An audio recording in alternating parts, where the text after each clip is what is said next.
topic for the day is synonyms, and let us now discuss the basic structure of this video. In this video, I shall be talking about the definition of a synonym,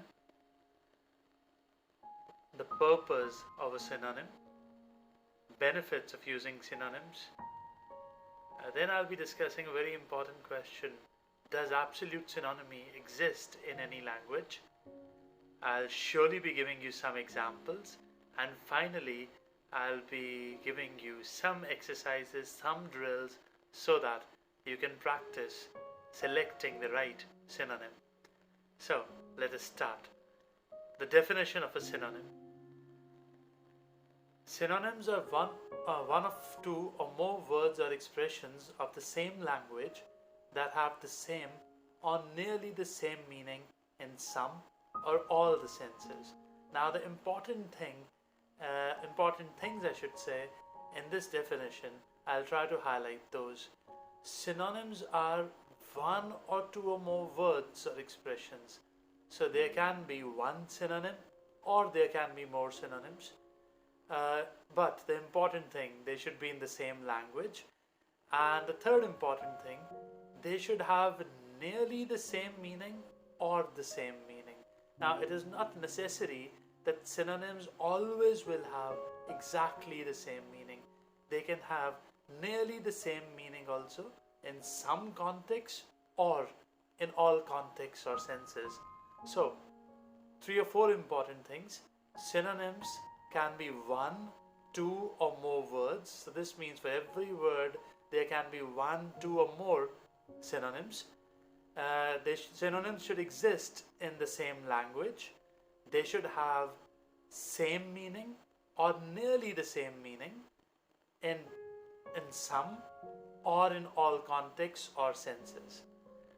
Next up, the purpose of synonyms. In writing, especially creative writing, repeating the same word numerous times can make writing very dull and uninteresting. So we call it that the writing is very drab, it's very boring. Why? Because the same word is being repeated again and again. So what is advisable? You replace the word with a more concrete, with a better word, a better synonym. So here's an example. So let us suppose the thing is, for the first time in his life, he decided to reach office on time. Here in this sentence, the word time has been repeated twice. This can be rewritten in a slightly better way if we say, for the first time he wanted to be punctual in his professional life. So this is more specific. Why? Because we have used the word punctual, which denotes time consciousness in a slightly better way. Here's now the purpose of synonyms. The use of synonyms also helps to make your writing more vivid and to create a more intriguing image in the mind of the reader.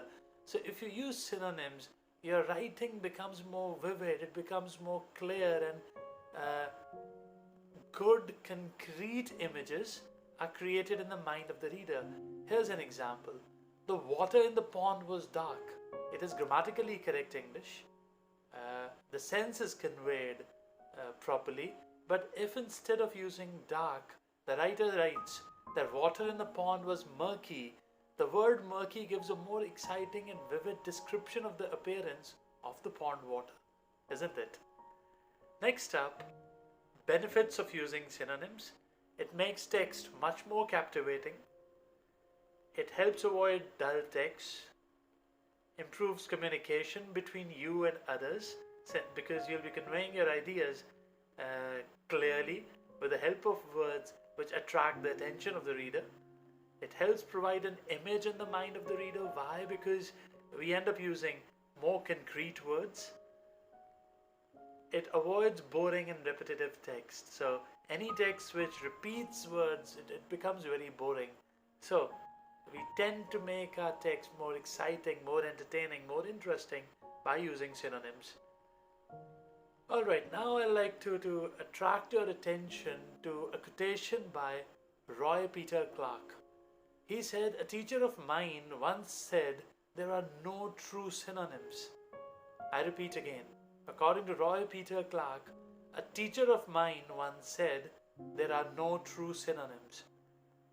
So this quotation leads to the basic question that does absolute synonymy exist in any language?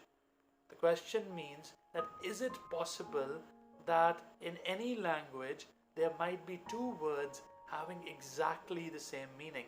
The answer is in the negative. It is never possible.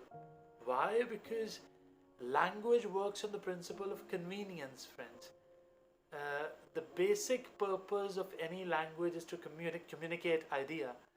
Now, if I have one word through which I can express my idea properly, I'll not waste my time and energy on having another word expressing exactly the same idea. There will be some small differences, but differences will be there for sure. Here are the examples. Deep and profound. In some senses, in some contexts I should say, deep and profound can be used interchangeably. It can be deep grief, profound grief, but it can be deep well, but not profound well. Here's the other example. Happy and glad. Now, if you check the dictionary meaning of happy, it means that a person is feeling good, pleasant experience, and the important thing, satisfaction is there. When you check the dictionary meaning of glad, it means that pleasant feeling is there, plus happiness is there, but the focus is not on contentment. So if you are glad, you may be contented, you may not be contented, but you will surely be pleased. So let's have a look. I'll give you an example. I'm happy that I succeeded after working hard for the goal. Acceptable. Why? Because I'm contented and pleased. I'm glad that I succeeded after working hard for the goal. Not exactly right. The better word here is happy rather than glad. We move forward. Here are some of the examples of synonyms now. Artful means crafty. Ballot is poll. Deceptive is misleading. Enormous is immense. Amazing is incredible. Angry is mad or furious. Awful is dreadful. Important, necessary. Predicament, dilemma. Quiet, silent. So these are some of the examples of synonyms. Now we shift on to another set of examples. Herein, the word will be given and then synonym will be there, and along with it, the antonym will also be there. So adhere, the synonym of it is comply, antonym is condemn. Acumen, brilliance, and antonym or opposite is stupidity. Acrimony, harshness is the synonym, and courtesy is the antonym. Adjunct, joined or added are the synonyms. Separated or subtracted are the antonyms. Benevolent, benign or generous are the synonyms, and malevolent and miserly are the antonyms. Chastise, punish and admonish, synonyms. Cheer or encourage, antonym.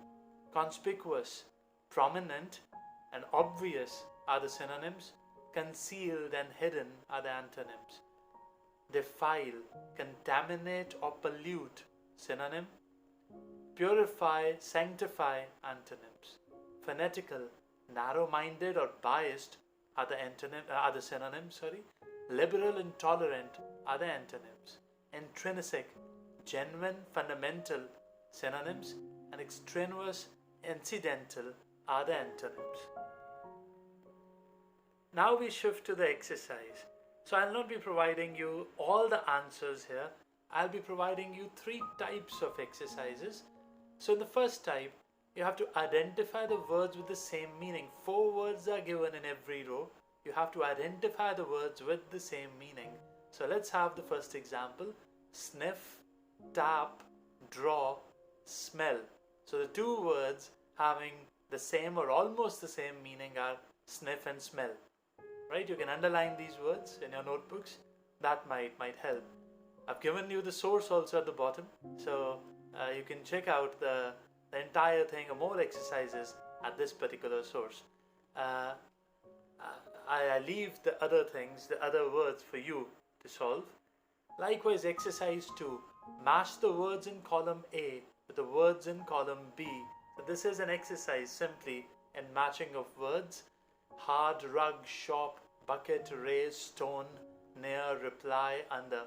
These are the words, and you have to find the synonyms from column B. So if we have a look at the first word, that is hard, so the synonym of it is difficult. Exercise 3. Complete the sentences by using the correct words. So fill in the blanks. If the answer is false, it is correct or untrue. The correct option here is untrue.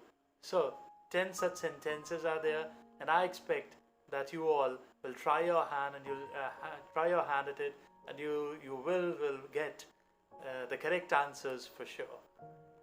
With this, I reach the end of this video. I'm sure the concept of synonyms is clear to you by now, and I hope that your overall vocabulary will increase quite a lot with the addition of synonyms. Thank you so much. Have a great day.